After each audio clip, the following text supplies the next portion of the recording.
kayak gitu.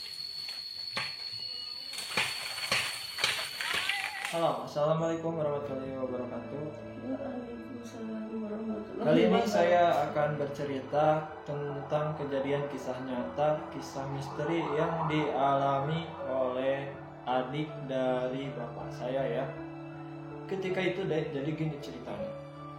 Pas anaknya paman saya itu ya mau bikin rumah.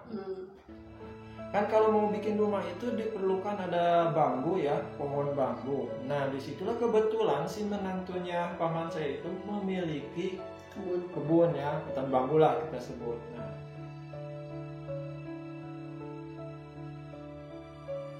di sana lah.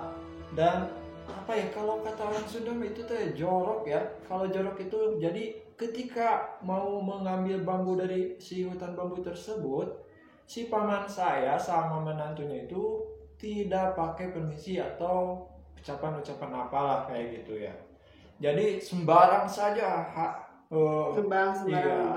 sembarang saja nebang bambu tanpa dia permisi lah ya. Sesama kan kita ini diciptakan tidak sendiri kan, kalian tahu semua kita diciptakan ada jin, setan dan manusia. Nah ya kita saling menghargailah saja ya. Nah setelah di siang hari seharian itu kan ngambilin bambu dari kebun itu ya. Nah pas di malamnya itu kisah seram atau kisah nyata yang menyeramkan satu malam full sampai jam 4 pagi pun terjadi deh di situ.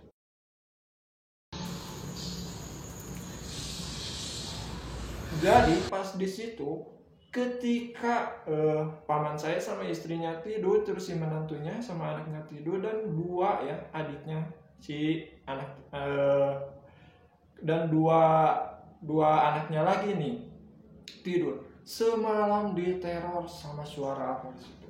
Sama suara bambu yang, nah kalian bisa bayangkan kan, kalau bambu ditebang kan bambu berdempet-dempet ya. Kalau ditebang gimana suaranya? Tak tak sot, tak tak sot.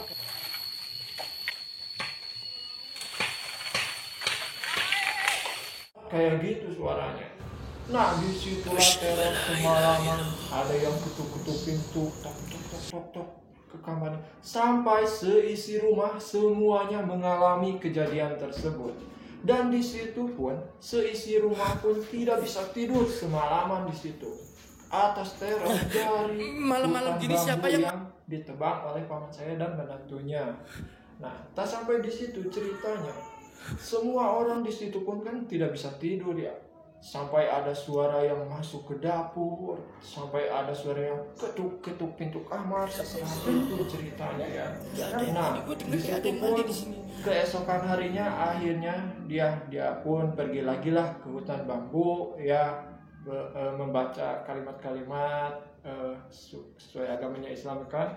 Semampunya sebisanya meminta izin lah atas kejadian semena-mena yang dia lakukan ketika menebang bambu tersebut. Dan keesokan harinya alhamdulillah teror pun tidak terjadi lagi karena dia mungkin sudah ada permisi ya di situ. Jadi kejadian kisah misteri itu pun hanya dialami satu malam full dengan seseram itu ya. Makanya apabila kalian mau melakukan sesuatu ya, atau melakukan apapun ya, mungkinlah alangkah baiknya, walaupun kita ini manusia sebagai makhluk paling sempurna yang diciptakan, tapi ya kita ini kalau menurut orang Sunda hade basaku bahasa lah, jadi permisi malah nggak bayar lah, kita cuma bilang kayak gitu aja. Sama-sama menghargai makhluk ciptaan Allah. Disitulah oke lah untuk kalian ya yang memiliki cerita atau kisah nyata yang kalian alami, baik saudara atau siapapun yang kalian alami, silakan tulis di komentar atau nanti saya sematkan ya di situ email yang khusus untuk kalian bercerita kisah nyata kalian. Nanti saya akan speak up ya untuk menceritakan kisah nyata kalian di sini ya. Oke, terima kasih untuk para subscriber. Saya Andrian Rahmadi bersama istri saya dan mengucapkan bye bye. Semoga kalian sehat semua.